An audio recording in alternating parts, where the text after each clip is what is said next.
Welcome to another video session. This is Unit 2. We are looking into the Fourier series. Unit 2, there are two topics, Fourier series and Fourier transform. We will see each of this in detail in this session.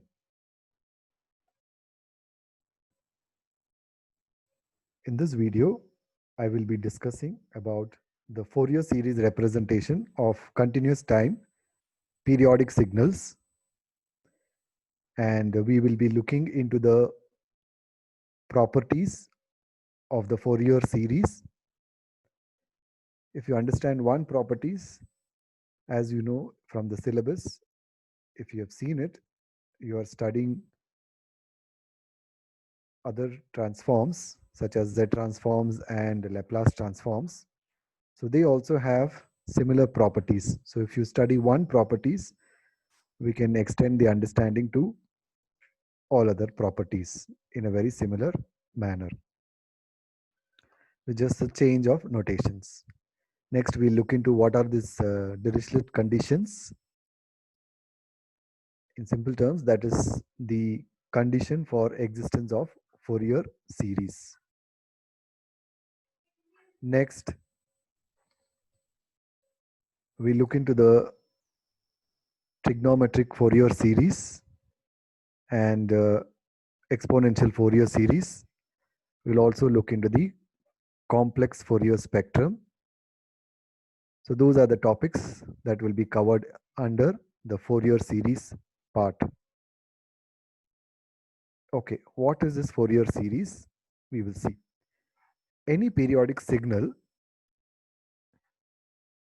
which is continuous in nature, it satisfies the condition that x of t, which is a continuous time signal, we call it periodic if it satisfies x of t is equal to x of t plus capital T, where t is the smallest interval after which the signal x of t repeats itself. And this small t, it is for all values of t, it should exist. That means starting from minus infinity to, or it exists for all values, means from minus infinity to plus infinity. So that is a condition for the signal to exist. So it should be periodic, not just as at one or two periods. It should be from minus infinity to plus infinity. It should exist. All right. So such periodic signals, we have seen about periodic signals in Unit 1 in Signals and Systems when we studied under the signal classification. So one of the classification of the signals we studied was periodic signals. Now here the fundamental period capital T is related to the fundamental frequency omega naught, where omega naught is equal to 2 pi f, and f is the frequency in hertz or cycles per second, and f is equal to 1 by capital T. So therefore it is 2 pi by T. Now there are two periodic signals. Basically there are two periodic signals. One is the real sinusoidal signal, that is the cosine or the sine signal. So x of t is equal to cos omega naught t is one set of sinusoidal signal. So it can be cos omega naught t or sine omega naught t. All right. So that is one periodic signal where omega naught is a fundamental frequency. The other type of periodic signal is the complex exponential signal x of t, which is equal to e to the power of j omega naught t, where omega naught is the fundamental frequency. And from the Euler's identity, we can write e power j theta as cos theta plus j sine theta. So which again turns out to be again sine and cos. So these are the two representations of any periodic signals. So that means they exist in the form of real sinusoids or in the form of complex exponential. In terms again, they are sine or cosines only. All right. So these are the two periodic signals. So that is why when I discussed in the topics under Fourier series, we said we have trigonometric Fourier series and exponential Fourier series. So if you use the cos and sine terms to represent the Fourier series, we call it as a trigonometric Fourier series. If you use the exponential term e to the power of j omega naught t, this is a complex exponential. So we call this as the complex exponential Fourier series. Now, what is this Fourier series? Any periodic signal can be represented using this cos and sine terms or the exponential terms, the complex exponential terms. So that was proposed by Joseph Fourier, and so that is what we are going to study here. So therefore, this is basically we are representing one signal and trying to transform it into another way. That means we will try to understand the frequency contents of that signal. That is what we are trying to do by Fourier analysis. Okay, so both these periodic signals, that is cos omega naught t and e to the power of j omega naught t, they both have the fundamental period capital T, which is equal to 2 pi by omega naught. So as I was telling, any periodic signal, that is continuous time periodic signal x of t with a fundamental period t naught can be represented by x of t is equal to sigma k equals minus infinity to plus infinity ck e to the power of j k omega naught t. So why this is summation? Because this will be all discrete values, and ck represents the Fourier coefficients. So this is the exponential form of representing the signal x of t, a periodic signal x of t, in terms of its Fourier coefficients. Ck are called the complex Fourier coefficients. All right. And how do we compute this complex Fourier coefficient Ck? It is given by Ck is equal to 1 by t, that is over one period, integral 0 to t.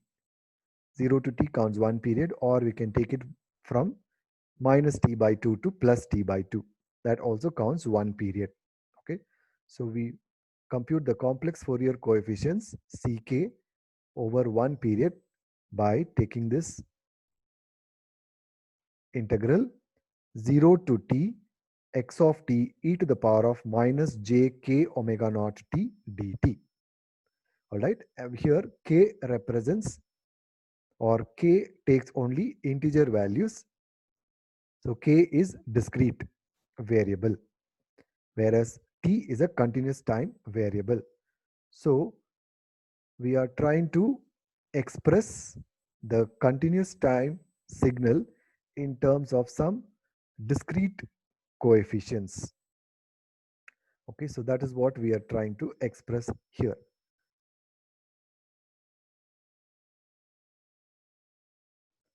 When k takes the value 0, that gives c naught or c of 0, which will be equal to again 1 by t integral 0 to t x of t. And since k is equal to 0, this term becomes e to the power of 0. E power 0 is 1. So here it will be 1 dt. So when you integrate this, this is nothing but the average value. So you are integrating a signal over one period and taking the average of that over the period. So therefore, this is nothing but the average value of x of t. So therefore, we call that c naught of t, which is nothing but the average value of x of t. So sometimes they can also represent this as c of 0. So we can write this as Let me just show you. So we can just write this as C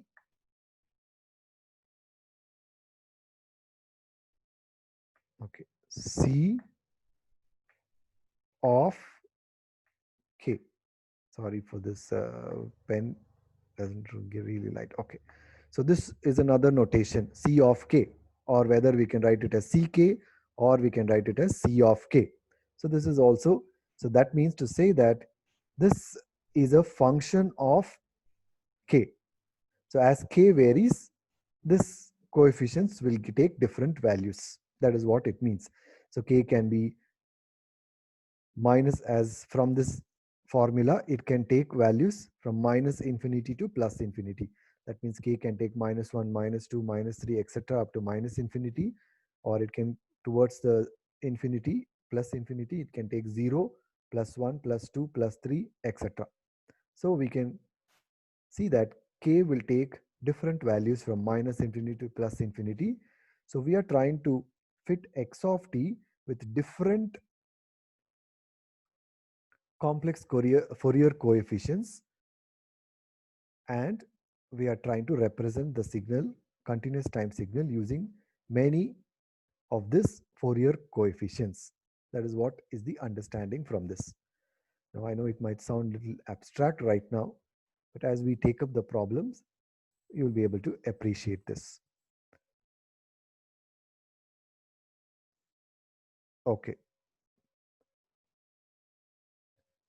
So that is the simple understanding on Fourier series. That means any periodic signal x of t can be represented in terms of its Fourier coefficient, complex Fourier coefficients, Ck or C of k, where the C of k, that is the complex Fourier coefficients, can be computed from this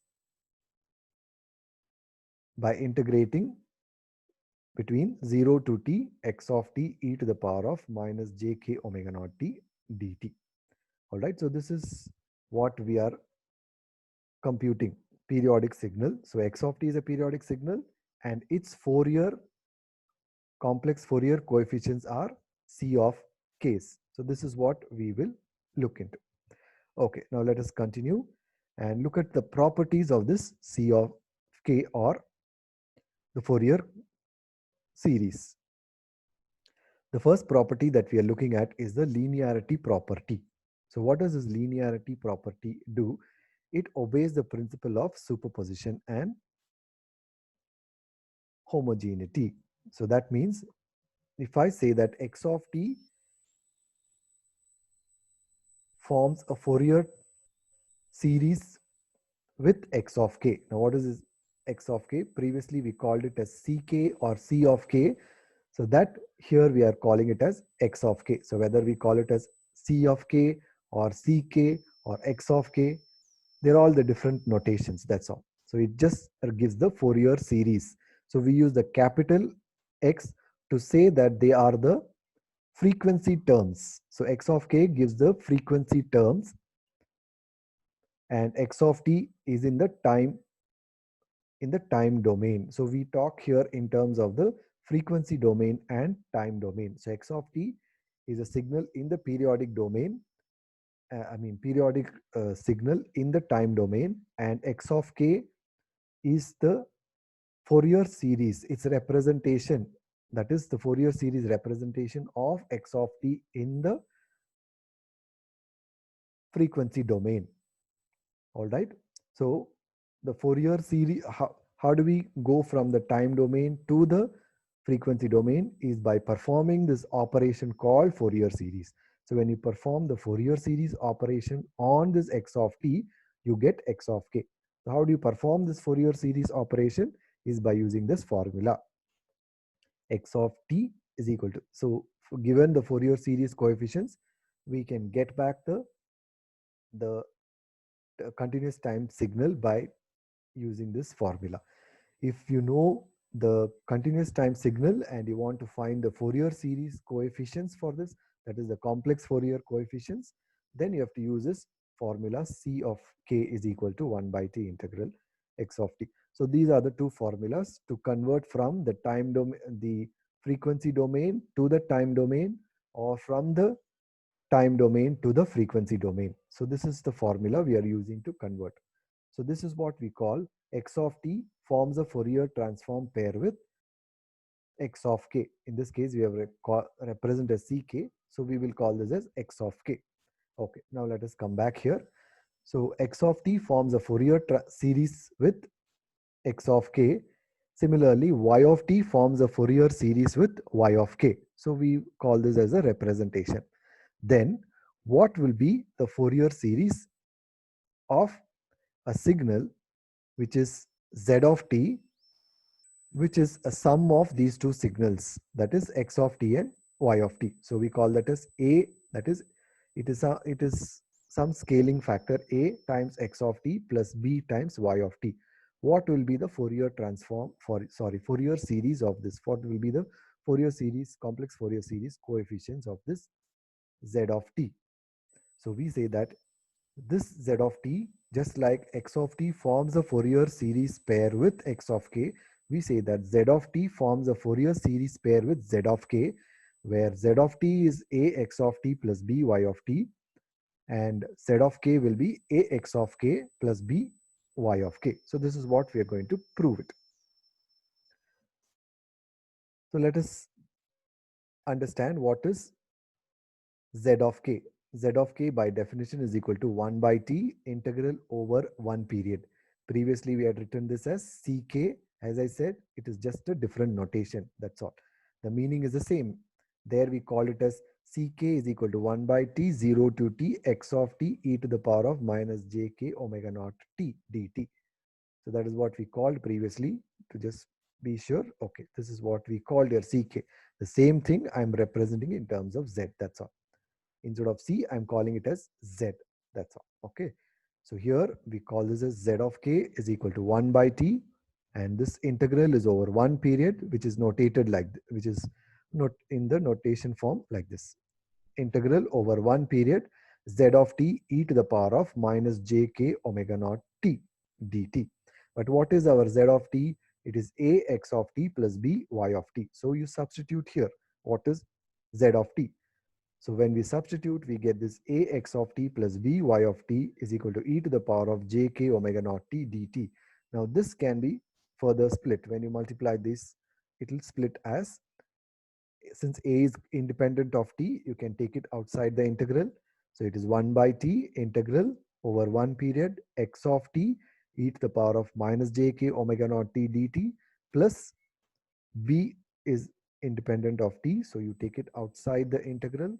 1 by capital T integral over 1 period y of t e to the power of minus jk omega naught t dt. So we say that if z of k is equal to 1 by t integral over a period x of t e to the power of minus jk omega naught t, therefore x of k will be 1 by t integral over 1 period x of t e to the power of minus jk omega naught t dt. So this term will give us x of k, and this term will give us y of k. So therefore, we have proved that a sum signal will be having a Fourier series pair with a sum Fourier series coefficients. All right. So that is what we have proved. So this property is called as the linearity property. So if the signal z of t is made of some signals x of t and y of plus y of t, then the Fourier series of that sum signal will be x of k plus y of k. All right, so that is what we have seen here. Okay, let us look into the next property. It's called the time shift property, or the time translation. So time shift can be, as you know from the signals and systems, we have studied the time shift operation.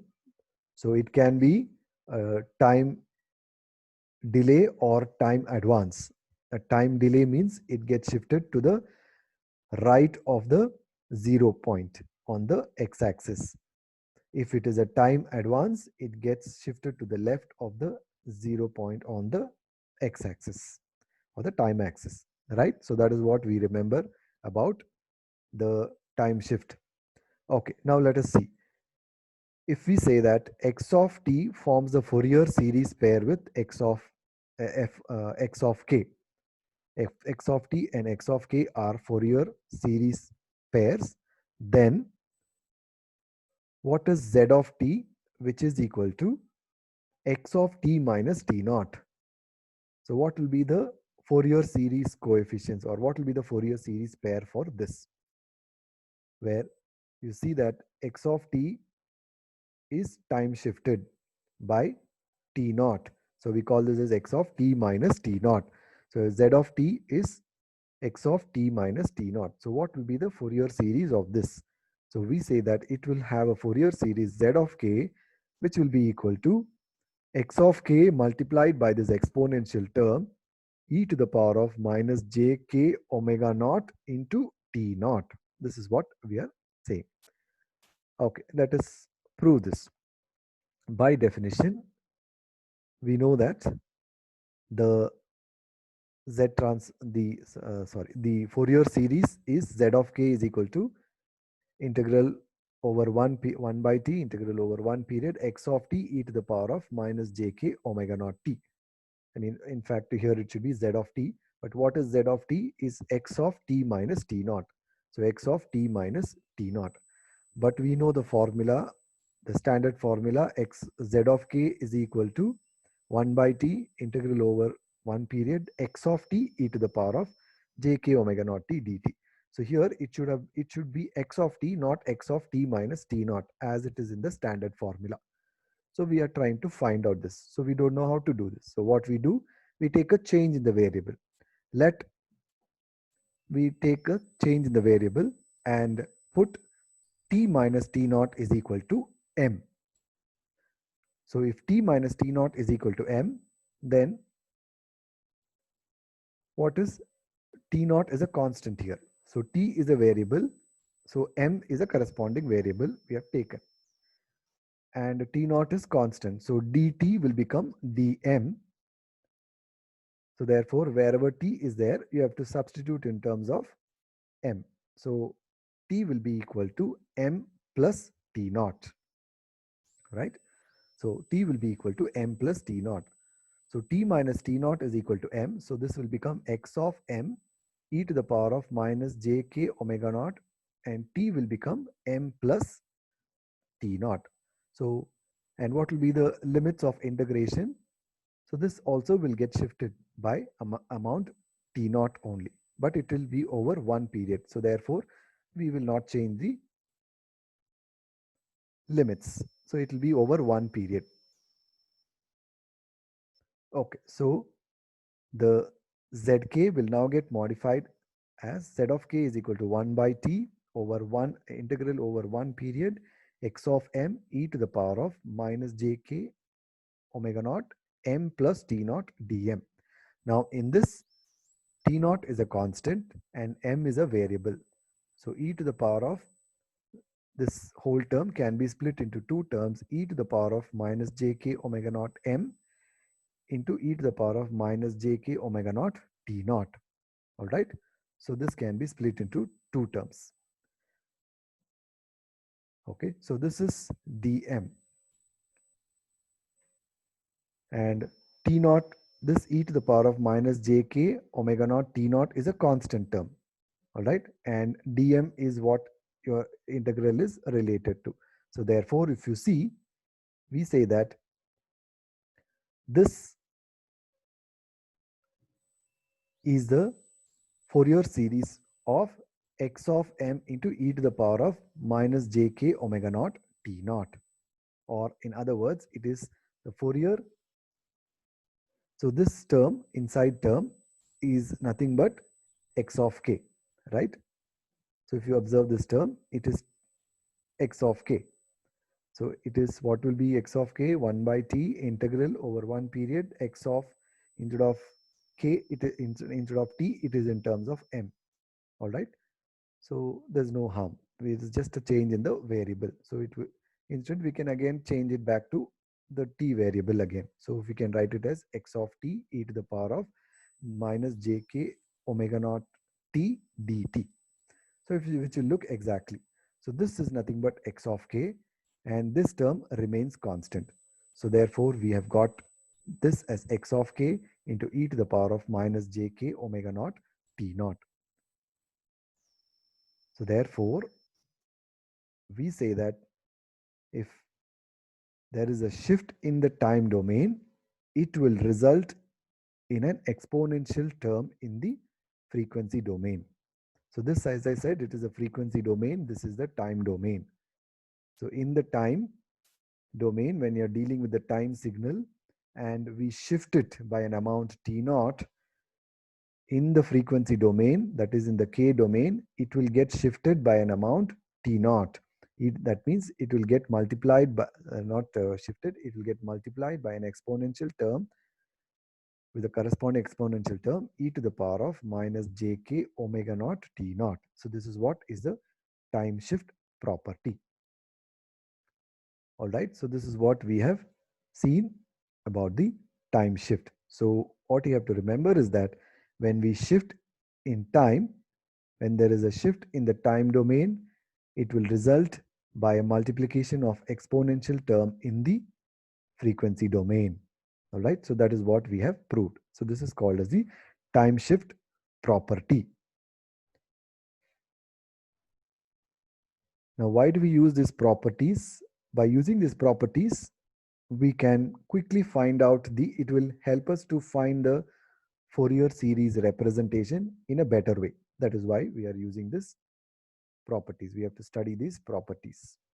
And also we can solve these problems as in the later sessions. I will take up the problems on how to find, given a x of t, how we find x of k. For that we will take some problems. There you will be able to appreciate the use of the properties. Okay, next is the frequency shift property. Just now we saw the time shift property, here frequency shift. That means the shift is happening, or the translation is happening in the frequency domain. So if x of t and x of k forms the Fourier series pair, then what will be the Fourier series pair for z of k, which is equal to x of k minus k naught? As you can see here, the shift is in the k term, that is the k domain or the frequency domain.